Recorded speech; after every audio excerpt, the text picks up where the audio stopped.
Magbebenta ng mga bote. Mga empty cans. Dito sa Australia mga mi, hindi lang basta basura ang mga bote at lata. Kasi bawat isa ay may halaga. Literal na pera. May mga recycling centers o tinatawag na return and earn stations kung saan pwedeng ibalik ang mga empty cans at bottles. At bawat isa ay may katumbas na bayad. Kadalasan, 10 cents ang bawat isa. Kaya imbis na itapon lang, iniipon ito ng mga tao para i-recycle. At kumita na rin kahit papaano. Bukod sa nakakatulong sa kalikasan dahil nababawasan ang basura, nakakatulong din ito sa pamilya o kahit sa mga bata na gustong mag-ipon, di ba? Kaya nga dito ang mga bote at lata ay hindi itinituring na walang silbi kasi sa totoo lang, pera sila. Kung marunong ka lang mag-recycle. Kagaya namin, nakatulong na kami sa kalikasan, nagkapera pa kami. O diba, saan ka pa niyan? May pambili na ako ng kape mamaya. Nangangalakal muna kami ng Diyosawa. Dati mga may ayaw ng Diyosawa ko na magganito kami, yung magbenta ng bote at cans. Kasi nga, hassle niya naman talaga siya. Kung tutuusin, mura lang naman kasi, 10 cents lang naman, diba? Pero makulit kasi ako, gusto kong experience ang mga ganitong experience sa buhay. Ang saya kaya, nakatulong ka na sa kalikasan, nagkapera ka pa para may pangkape.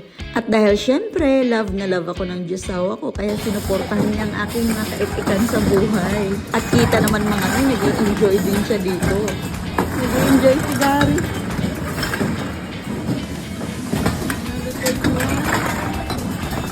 Sorry, can't help it. That it?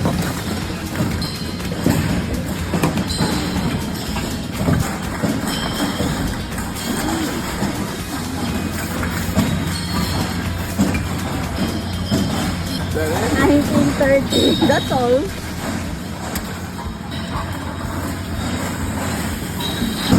$19.30. Dito namin kakasaw.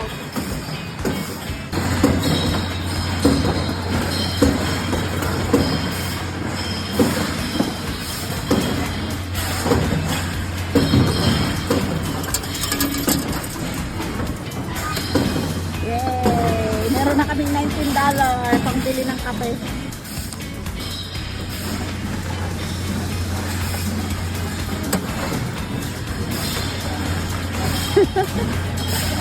Oo.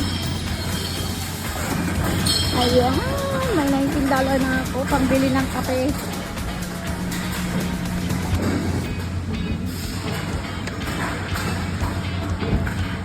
Ang daming naka-queue.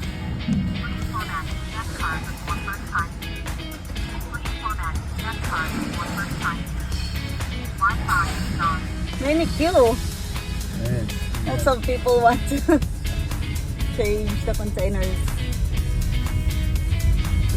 Naka $19 ako sa ating mga cans at bote.